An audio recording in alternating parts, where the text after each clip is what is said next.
organisations, education, leadership, physiology of well-being? How do they relate to each other and what can we learn from them? These are the things I've been investigating throughout the MALPE unit on creating positive education. Positive Organisational Scholarship, or POS, is concerned primarily with the study of especially positive outcomes, processes and attributes of organisations and their members.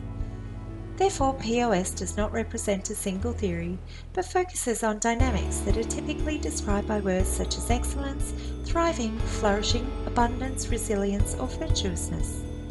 Responsible leadership in the positive organisational scholarship sense is unashamedly value-biased, and in my role as a leader within an organisation, this is something I'm always working to achieve. Positive deviants are important in POS, and behaviour within an organisation that promotes upward spirals toward optimal individual and organisational functioning can help to create positive deviants. That is, people who demonstrate intentional behaviours that depart from the norms of a referent group in honourable ways.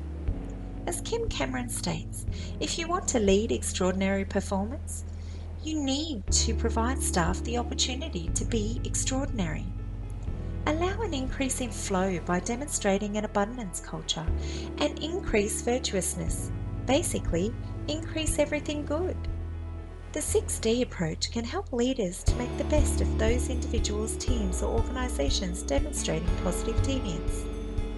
In the 6Ds approach, define the problem and successful solution or outcome you wish to achieve. Determine those individuals or organisations who already exhibit these behaviours.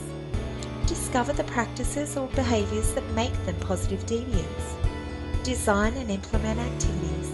That is, focus on doing rather than transferring knowledge. Discern, monitor and evaluate to determine effectiveness, and disseminate successes to others. Now, how does positive organisational scholarship relate to positive education? Positive education brings together the science of positive psychology with best practice teaching to encourage and support individuals, schools and communities to flourish. Positive education focuses on specific skills that assist students to strengthen their relationships, build positive emotions, enhance personal resilience, promote mindfulness and encourage a healthy lifestyle. Emotional well-being and resilient behaviour is of fundamental importance in schools. A positive psychology approach should focus on an individual's strengths, assist them in problem solving regarding interpersonal relationships, and promote the development of qualities that are valued both socially and individually. Through teaching these valuable life skills, students have an increased capacity to learn effectively, as well as a strong foundation on which they can build a successful life.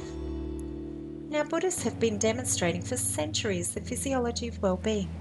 But what do we now know of the physiology of leadership and well-being? Alan Hamilton, during his TEDx talk about prescribing hope, changing outcomes with optimism, very honestly discussed the importance of optimism in people's health and outlined hope as a combination of ability and power. How tragic that leaders sometimes feel that it's okay to withhold optimism and hope from their colleagues. That's certainly not the kind of leader I endeavour to be each and every day. The alchemy of optimism, as shared by John Coleman during his TEDx talk, discusses contrarian leadership, which included the suggestions to go do nothing, to be fearless, and to allow others to be fearless, and to know the different, and to protect and nurture those who are different. The best advice for leaders that I feel he gives is that in the beginning you have to believe, then believe in those around you, then you will start to believe in things together, and then you'll begin an era of optimism. Imagine your workplace in an era of optimism. Who wouldn't want to work there? Simon Sinek has some very inspiring TED Talks relating to leaders, and each explains the physiology behind our actions as leaders, and why leaders get the results that they do, both positive and negative. Understanding the physiology behind people's responses to leaders' decisions helps us to identify how we can begin to make positive change in our own organisations. Having a resilient organisational culture will also ensure positivity within an organisation. Now, the word resilience differs in its definition when being referred to in the various domains to which it is now aligned, including individual, community, business, or national. When it's applied to organisations, the prevailing objective of most definitions is the organisation's ability to survive. This survival approach is then sustained by a number of components.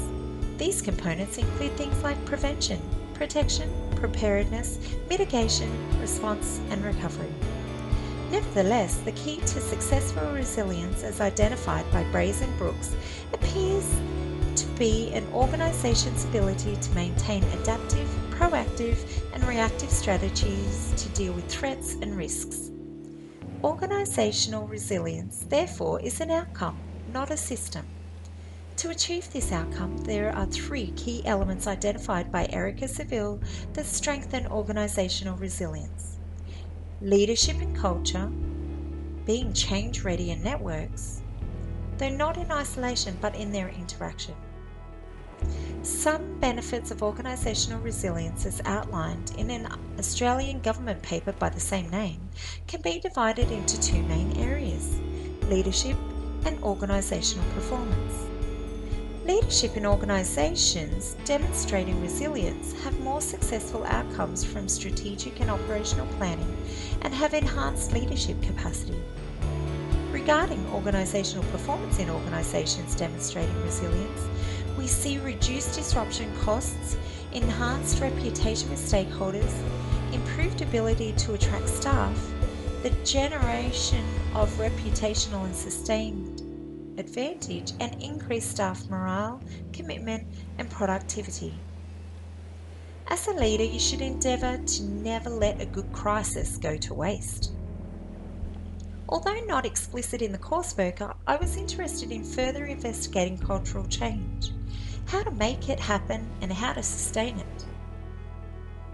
Some research outlined that culture is the normative or social glue that binds an organisation together and expresses the social ideals and patterns of beliefs or values that an organisation's members share.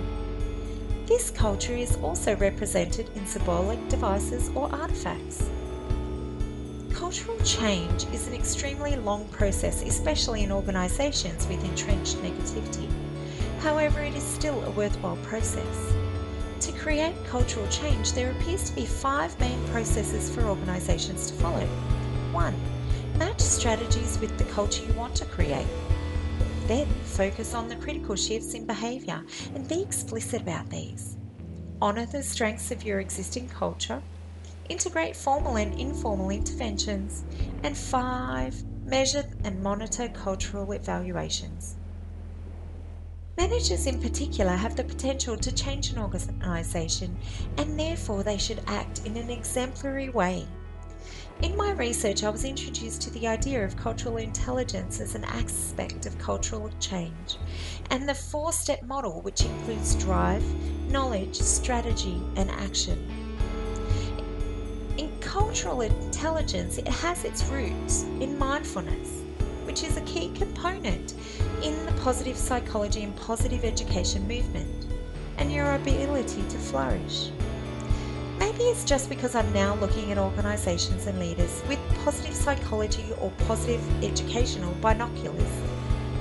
But it now doesn't surprise me when I see different components of positive psychology and new ideas, such as cultural intelligence.